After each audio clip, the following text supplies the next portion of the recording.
ሰላም ሰላም፣ እንዴት ናችሁ? ደህና ናችሁ? እኔ በጣም ደህና ነኝ፣ እግዚአብሔር ይመስገን። እንዴት ናችሁ? ሁሉ ሰላም ነው ወይ? የኑሐሚን ተከታታዮች እንዴት ናችሁ? እንግዲህ ኤርሚያስ ከኤሚ አባት ላይ እጁን አነሳበት በማለት እንግዲህ እነ ናሆም ቤተሰቡ በጠቅላላ ተናደዋል ማለት ነው። በጣም ተበሳጭተዋል። በዚህ መሀል እንግዲህ ኤሚ እንደዚህ አያደርግም ኤርሚያስ ይሄን አያደርግም በማለት እንግዲህ እንደዚህ አይነት ነገር እንደማያደርግ እየተከራከረችለት ነው ማለት ነው። እንግዲህ በጣም ናሆም በጣም ነገሩን እያካረረው ነው ማለት ነው። በዚህም ማለት እንግዲህ ኤሚ ምን ማድረግ እንዳለባት በጣም ግራ የተጋባች ትመስላለች ማለት ነው። እንግዲህ በዚህ መሀል አባትየው ምንም መልስ እየሰጠ አይደለም። እንግዲህ ኑሐሚን በዚህ መሀል እንግዲህ ራሷን ስታ ትወርቃለች ማለት ነው። ሁላቸውም እንግዲህ እያሉና እየተጫጫሁ ኋንጭ በመባባል እንግዲህ ውሃ እየረጯታን ማለት ነው። እሷ ግን ራሷን ስታ በቃ ራሷን መቆጣጠር ስላልቻለች ነው የወደቀችው ማለት ነው።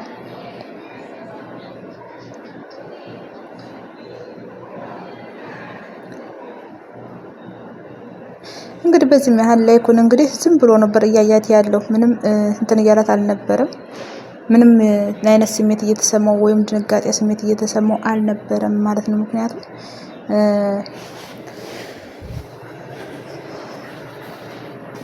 ምክንያቱ የኤሚ ፍቅረኛ እጮኛ ስላናደደው ነው እንግዲህ በኑሐሚን ጨክኖ ለማየት የፈለገው ማለት ነው።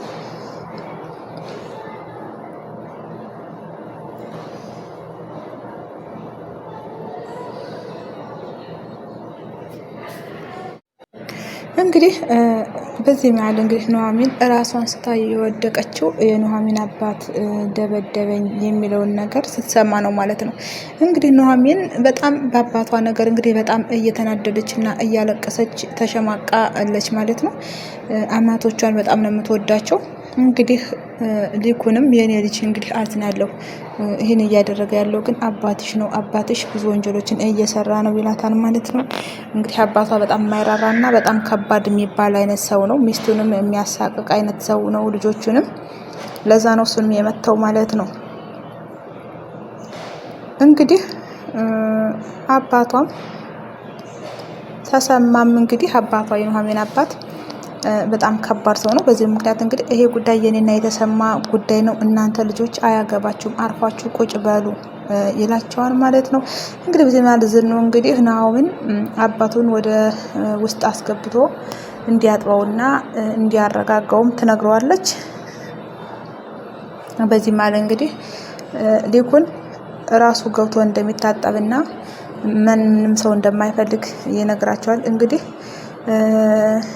ሊኩንም በተፈጠረው ነገር በጣም አዝናለሁኝ፣ ኑሐሚን ልጄ ተረጋጊ በማለት እንግዲህ ወደ ውስጥ ይገባ። ኑሐሚን እንግዲህ በጣም ቀስሟ ተሰብሯል፣ በጣም አዝናለች። ቆይ እንዴት አባቴ ለምንድን ነው ይሄን የሚያደርገው? ለምንድን ነው እሱ እንደዚህ ባረገ ቁጥርና ብዙ ስራዎችን በሰራ ብዙ ወንጀሎችን በሰራ ቁጥር እኔ እየተሸማቀኩና እያለቀስኩ ነው በማለት እንግዲህ ምሬቷን እየገለጸች ነው። እዛም ጋር እንግዲህ እናቷን እየረበሸባት ስለሆነ ማለት ነው። እንግዲህ እሷ ኑሐሚን ያናዳት ነገር ሊኩን ባለ ውለታው ነው እና ያንን ውለታ ነገር ረስቶ እንዴት አሁን እጁን ያነሳብታል፣ እንዴት ሊመተው ይሞክራል በማለት ነበር የተናደደች ማለት ነው። እንዴት እጁን ያነሳበታል፣ እንዴት እዚህ ጋር ደግሞ ግቢም ነን፣ እንዴት እንደዚህ ያደርጋል የሚለው ነገር ነበር ያናደዳት ማለት ነው። እንግዲህ ዝኑንም እንግዲህ ዝኑ አንቺ አስረጅኝ፣ እኛ ቤት ጋር ምንድነው እየተካሄደ ያለው? ምንድነው እዚህ ቤተሰብ ጋር የሆነ ያለው? እባካችሁ አስረዱኝ፣ ምን ሊገባኝ አልቻለም በማለት እንግዲህ ኑሐሚን በጣም ተመራለች ማለት ነው። እንግዲህ ዝኑም እኔም እየገባኝ አይደለም፣ ግራ ገብቶኛል፣ አባትሽ በጣም ጨካኝ ሰው ነው እያሏት ነው እንግዲህ የአባቷ ጭክንና እውነትም በጣም ከባድ ሰው ነው። ለሚስቱም ለልጆችም የማይመች ሰው ነው ማለት ነው። እዚህ ጋር ደግሞ አምራንና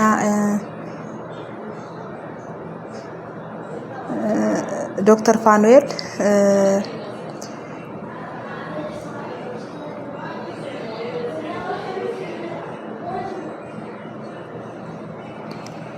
እንግዲህ ከዚህ ላይ ነፍስ ጠፍቶበታል ማለት ነው። ዶክተር ፋኑኤል ሆስፒታል ተንከባክቦ አክሞ ምን ብሎ ጨርሶ በመጨረሻ ግን ህይወቱ ሲያልፍበት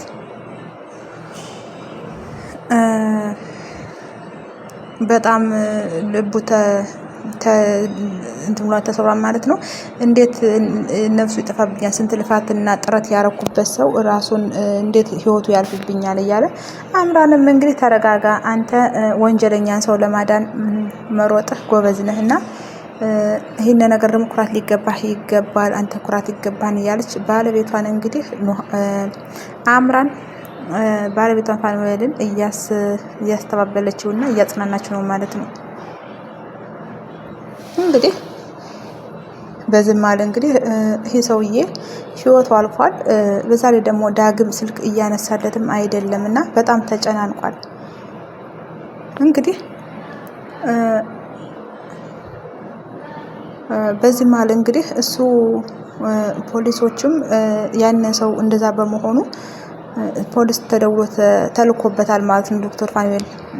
እናም ማን ሊልካቸው ቻለ? እንዴት አውቀው ሊመጡ ቻሉ? ካሉበት ድረስ በዛች አጭር ሰዓት በድብቅ እየተከታተለን ያለን ሰው አለ ማለት ነው በማለት እንግዲህ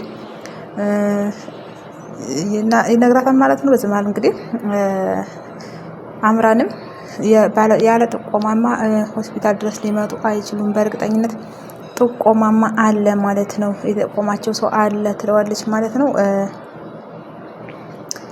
እሱም ደግሞ ዶክተር ፋኑኤል አልደወለላቸውም ነበር፣ በራሳቸው ነበር የመጡት። እሱ ደወለ ማለት ራሱን አደጋ ላይ ጣለ ማለት ስለሆነ እሱ አልደወለም ማለት ነው። እንግዲህ በዚህ መሀል ሌላ ምስጢር ማውጣት ይጀምራል ማለት ነው። እንግዲህ ሌላ ምስጢር ማውጣት ሲጀምርም አምራን ምንድነው ብላ ያዝ ስታደርገው እሱም ምንም የለም በስተት ነው በማለት እንግዲህ ነገሮችን ለመደባበቅ ይሞክራል ማለት ነው።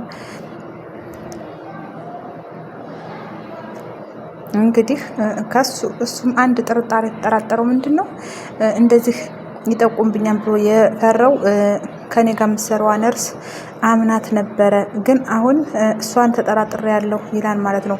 አምራንም እንግዲህ ባመንኸው ሰው ልትገዳ ትችላለህ ትለዋለች። እሱም እንግዲህ እንደዛ አታረግም፣ እሷ ታማኝ ናት፣ አምናታለሁ እያላታል ማለት ነው። እንግዲህ እሷም የዋሃት በል ሁሉን ሰው አይታመንም። በእርግጥ ጥሩ ሰው መስሎ የቀረበን ሰው አምነዋለሁ ባልነው ሰው ነው እየተከዳና እየተጎዳን እየተሰበርን ያለ ነው። እሱም የሚለው እሷ የምትለው ይሄንን ነው። አትመን ሰው፣ አንተ ልትጎዳ ትችላለህ ባመንኸው ሰው። እሱም ደግሞ እንግዲህ ያመነበት ምክንያት ለረጅም ዓመት እቺ ነርስ አብራ ስለሰራች ለረጅም ዓመት የሰራች ነርስ ናትና ለዛ ነው የማምናት፣ መጥፎ ነገር አታረግብኝም ይላታል ማለት ነው። እንግዲህ በመጀመሪያም እንግዲህ ይሄንን ነገር አስጠንቅቋታል ታማኝ መሆን እንዳለባትና ምንም ነገር ቢመጣ ዶክተር አምራንን አብራ የስራ ባልደረባዋን አሳልፋ መስጠት እንደሌለባት ብዙ ነገር መደባበቅ እንዳለባቸው አውርተው ነበር ማለት ነው። ለዛም ነው እሱ የተማመነው። እንግዲህ እሷም ባመነው ሰው ነው የተጎዳዳ ነው ትላለች ማለት ነው። እንግዲህ ሲምባም እንግዲህ ይሄ እንደዚህ የሆነበት እንግዲህ ሲምባ ነው ማለት ነው። እንግዲህ ሲምባ ደግሞ በወንጀል ተጠረጠረ የሚባል ሰው ነው።